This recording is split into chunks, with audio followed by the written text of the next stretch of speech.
I tried to ruin my husband's name to hide my affair, but he exposed the truth about me. Throwaway account, because I honestly can't bear the shame of attaching this to my real one. But I need to say it out loud. I tried to destroy the reputation of a man who didn't deserve it all to cover up the fact that I was the one who broke us. I'm Natalie, 40 female, and I've been with my husband, Marcus, 40 male, for almost 14 years.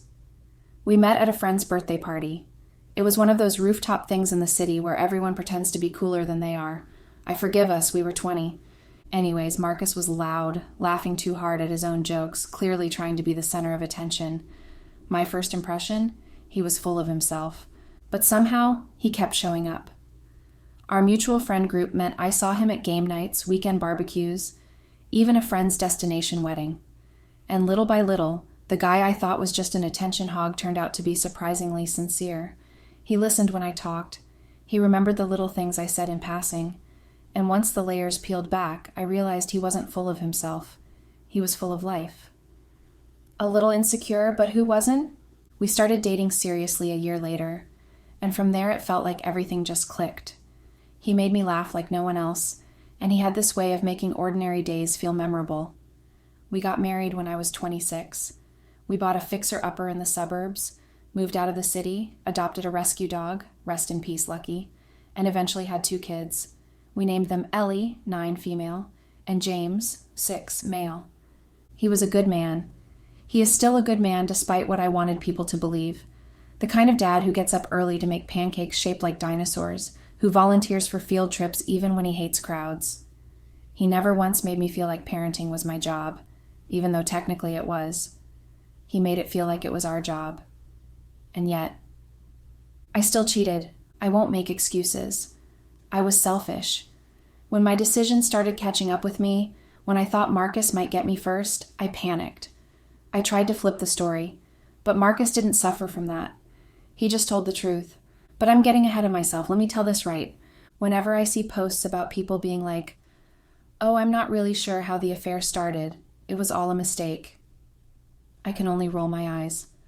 I have had an affair, and I can tell you right now that none of that is true. An affair is a series of decisions. It's something you actively choose. My first decision was deciding to get back in the gym. I signed up because I wanted to feel like I was taking care of myself again. Not just physically, but emotionally. I'd lost myself somewhere between school pickups and late-night meal prep, between work deadlines and folding laundry at midnight. Being a stay-at-home mom is having so much time and no time at all. The body I used to have even 3 years ago was no more. At first, the gym was just that, a gym. A lot of people go into gyms and find community and an escape. It wasn't like that for me. I was in and out of that building in 1 hour, an hour and a half tops. But then came the Tuesday and Thursday noon classes, and then came him. My second decision was Caleb. He was a 36-year-old personal trainer at the gym. Caleb taught Hyatt. I hated that class. It was all loud music, fast circuits, and way too many burpees. He was charismatic in that overly confident, always winking kind of way. I rolled my eyes at him during those first few classes, but he noticed me, every single time. He'd say things like, "You've got more in you, I can tell, and you move like you used to dance." And I ate it up, because even though I brushed it off with a laugh or a sarcastic remark, it had been so long since anyone saw me like that. He flirted, I flirted back. It was nothing, really. He was teaching a class full of women and specifically full of moms. He had to flirt, really. I didn't tell him I was married at first. I didn't tell him I had 2 kids, or that my husband made pancakes shaped like dinosaurs every Saturday morning. I let him imagine me as someone else, anyone he wanted me to be. He could project his fantasies on me. Because I didn't know him either, I could project my fantasies onto him. The first time we kissed, it was raining. Portland rain. If you know anything about the Pacific Northwest, you know that the rain was a misty and constant feature. Anyways, we'd run into each other outside the gym. I stayed back a bit to use the bathroom. He stayed back to hang out with his friends. He offered to walk me to my car. We stood too close. I joked that he should get a real job. He said I should take more risks. Then he kissed me. It wasn't even a good kiss. Too eager, too rushed, too much spit. But I didn't stop. I didn't back away. I kissed him back. My third decision was going to his apartment. He lived in a third-floor walk up in the middle of Hawthorne. He had plants hanging from the ceiling, a worn leather couch, and a fridge full of protein shakes and zero sugar sodas. It was the opposite of my house. I loved it. No kids' toys in the hallway, no unopened mail on the living room table, no dirty plates in the sink. That night, we slept together. I don't know how to describe what I felt afterward. It wasn't guilt. I think it was adrenaline, like I had just stepped off a cliff but hadn't hit the ground. I remember lying there in his bed while some indie music played quietly from a speaker on the shelf, thinking, what the hell did I just do? And why does it feel so good? And then I got up, showered, and drove home like nothing happened. It became a routine. Tuesdays and Thursdays I went to class, sometimes Fridays too. I started dressing better, wearing makeup to work again. Marcus noticed. He smiled at me more, touched my back when he walked by in the kitchen. I think he thought maybe we were turning a corner. We weren't. I was just living a double life. Caleb knew I was married by then, of course. I told him one afternoon, halfway through undressing each other, like it was a line from a movie. He didn't care. If anything, it made him more interested. Then he dropped the bomb. He was married too. The apartment was his, but he had a house with a wife and kids in the suburbs too. As I looked at him shocked, he just shrugged. We're not the first, he said. We won't be the last. It should have made me sick, but at the time I felt like I was part of something secret and dangerous. We never talked about feelings. He didn't ask about my life outside that apartment. I never asked about his. It was transactional in a way. Not in the money sense, but emotionally. I gave him access, and in return, he gave me the same. I'd come home and kiss my kids goodnight, brush my teeth next to Marcus, crawl into bed beside him while still carrying Caleb's sweat on my skin. I was living two lives, and I was getting better at it. It wasn't a one-time mistake. Like I said, it was a series of choices I kept making, over and over, knowing exactly what I was doing. I justified it by telling myself Marcus didn't really see me anymore, that he was always tired, that we hadn't slept together in weeks, that this made me feel alive. But none of that was an excuse. None of it ever could be. And still, I kept going. Things changed on a random Tuesday. It was supposed to be like any other.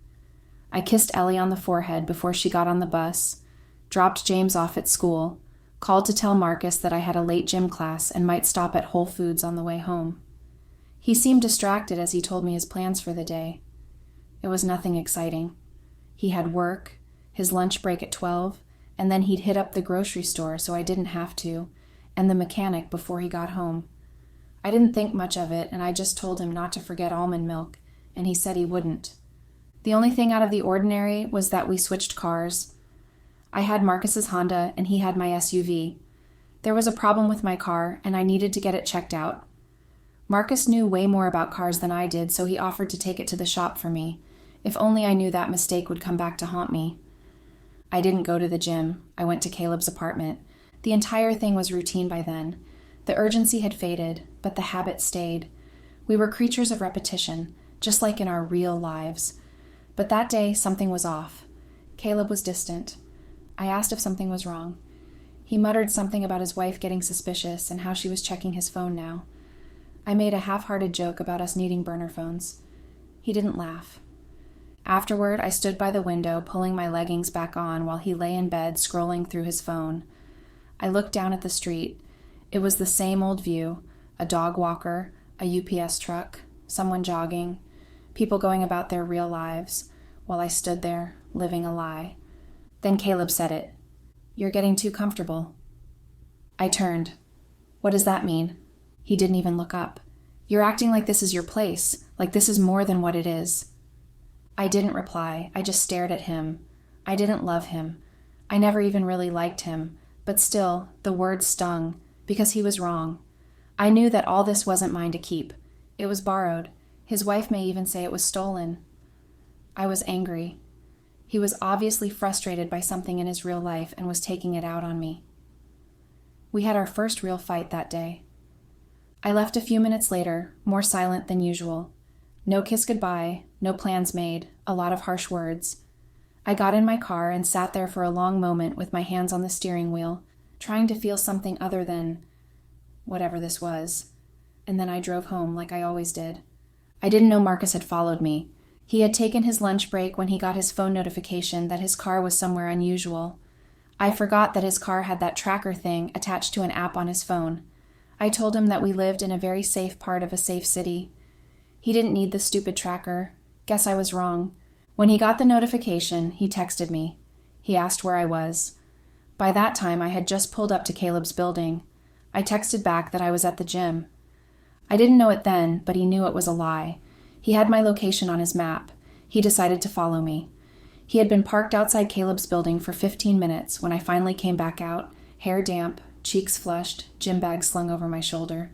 In other words, he knew. When I got back home, he was there. That wasn't usual, so he told me that he took the rest of the day off since he wasn't feeling so good. I believed him. We went about our day as usual. It was only after the kids were in bed, he asked, "Who's Caleb?"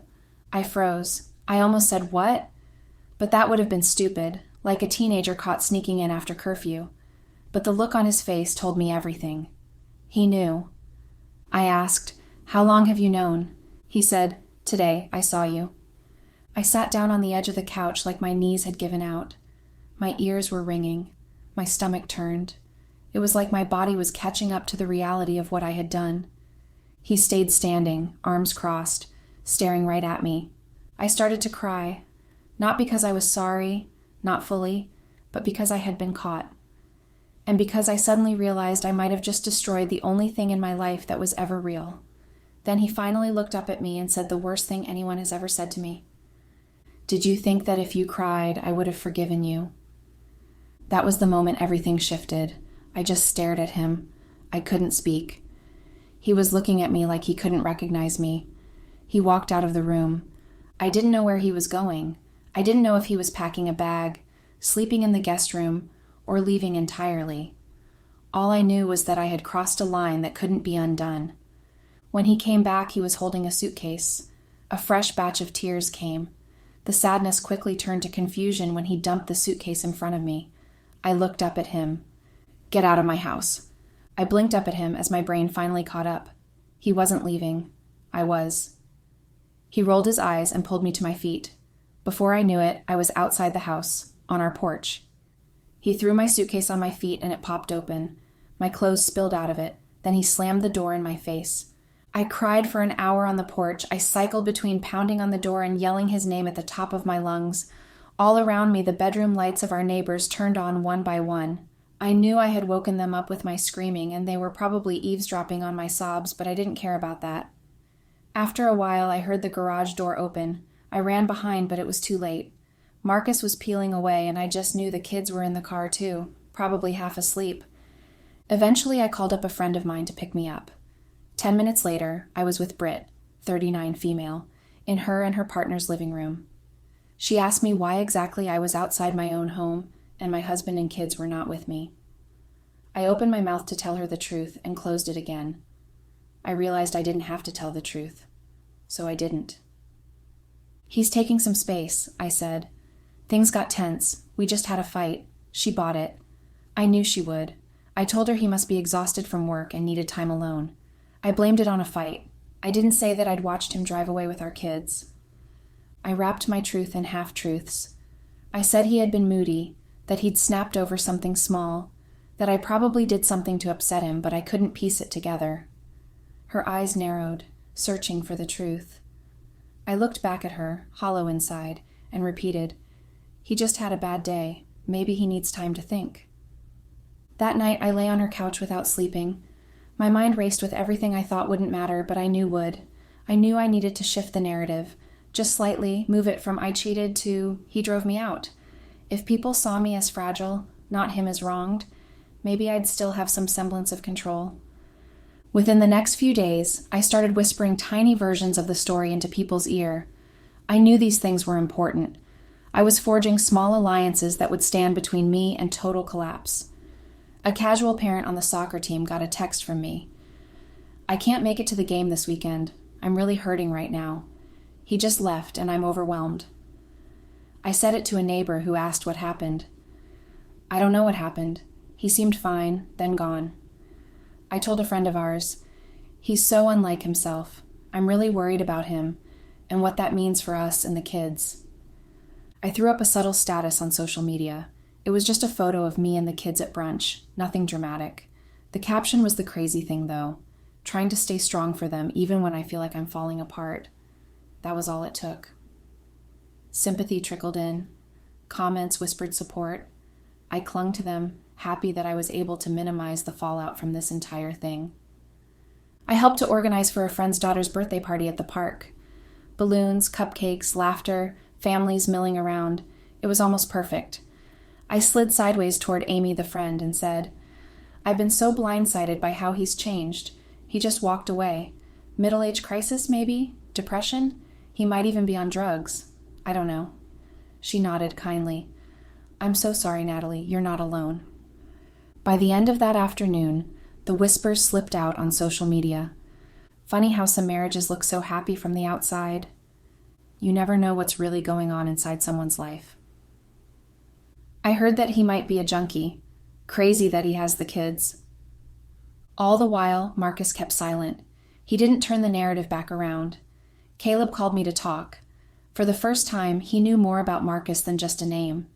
He was in support of me trying to spin the narrative and ruining Marcus's reputation. He even suggested ways I could do it.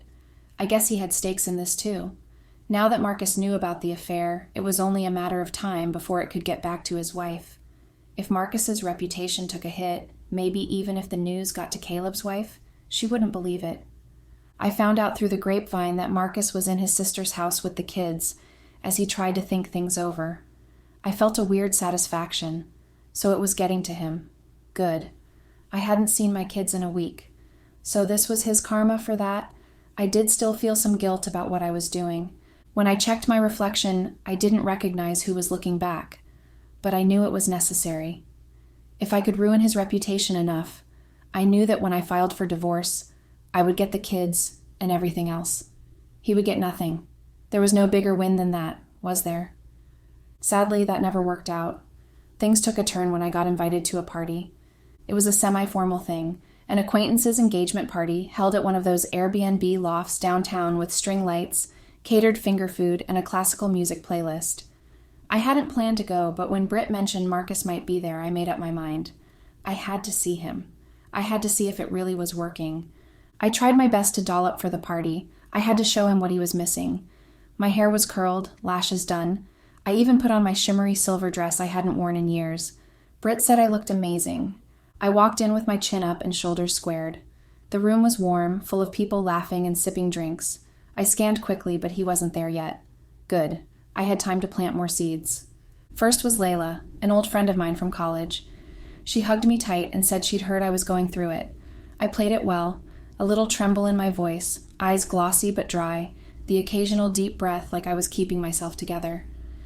"Yeah," I said, "it's been hard. He changed so much, I just don't know what happened." Then came Michael, Marcus's friend. That was riskier, but I was brave. I told him I hoped Marcus was okay, that I'd been worried about his mental health and his actual health, that I wished things were different, but I had to think about the kids. I let the implications sit in the air, like maybe, just maybe, Marcus had done something unforgivable. And then Marcus arrived. I spotted him across the room, standing near the drinks table, dressed simply, hair a little messier than usual. He looked tired. I waited for him to look at me. He didn't. Instead, he spoke quietly with two people near him. I walked toward him. "Hi," I said gently. He turned, looked at me for maybe 2 seconds. "Natalie." The people around us quieted slightly. Conversation still hummed, but there was a shift. People noticed something was happening. Marcus noticed too, but he didn't care. Instead, he raised his voice, enough for the nearby cluster of guests to hear. "You sure know how to run your mouth. You didn't mind telling people here I was a drug addict or mentally unstable. You didn't mind planting that idea, did you?" A small group around us turned to look. I saw a couple freeze in the middle of sipping their wine. I swallowed nervously. This wasn't going like it was supposed to. "You want to control the story so badly," he said, louder now. "You cheated. You lied. Then you tried to ruin my name to protect yours. And now you're here, acting like a victim, when you're the one who blew our family apart." A small gasp came from somewhere behind me. He pulled out his phone, tapped a few buttons, Then, he did something I didn't think he would. He held it up and hit play. The giant projector across the room he connected to had clearly paired automatically, and now everyone could see. It was a CCTV clip. I recognized the place immediately. It was the lobby of Caleb's apartment, where he had kissed me goodbye many times. And that's exactly what he was doing in the video. He kissed me square on the mouth passionately. No one could deny what it was, especially not me. A dead silence fell over the crowd. Dozens of people we both knew, college friends, neighbors, Britt, everyone who'd been feeding me sympathy, everyone I'd lied to. I saw Amy standing near the drinks table. I watched her eyes widen. I saw Britt's mouth slowly open in shock. I saw Michael slowly shake his head. "Want to see the next one?" Marcus asked coldly. "There's more." "Marcus, stop, please," I whispered. He looked at me, and it wasn't anger anymore, it was pity. "You threw away 14 years, our family, for some guy who doesn't even care about you." He pointed his thumb over his shoulder, and that when I gasped. It was Caleb. He looked so different. He looked like a shell of himself. He was gaunt, eyes sunken, shoulders hunched like he wanted to disappear. He had a bad stubble, and there were bags under his eyes. He also wouldn't look me in the eye. I didn't speak. I couldn't. The blood had drained from my face. My legs felt hollow. I told him that if he didn't ask for the camera footage from the security, I'd tell his wife. It's crazy what someone would do if pushed to the wall. I'm filing for full custody. I won't let our children grow up thinking this is how love works. And he walked away. As he passed by Britt, she looked at me. She didn't say anything either. Her eyes did it for her. Disgust. Everyone there was looking at me in disgust. I felt ashamed. Caleb mumbled something and left quickly. I couldn't stay there another minute, so I left. Now, I'm sitting in Britt's kitchen, writing this. My suitcase is packed. I know that when she comes back, she will kick me out. So I'm retaining some dignity by leaving myself. I've lost a lot. My husband, my kids, my affair partner, my reputation, and my friends. There's a moral lesson here. Hopefully, you guys can figure that one out on your own. See you guys later. Nat.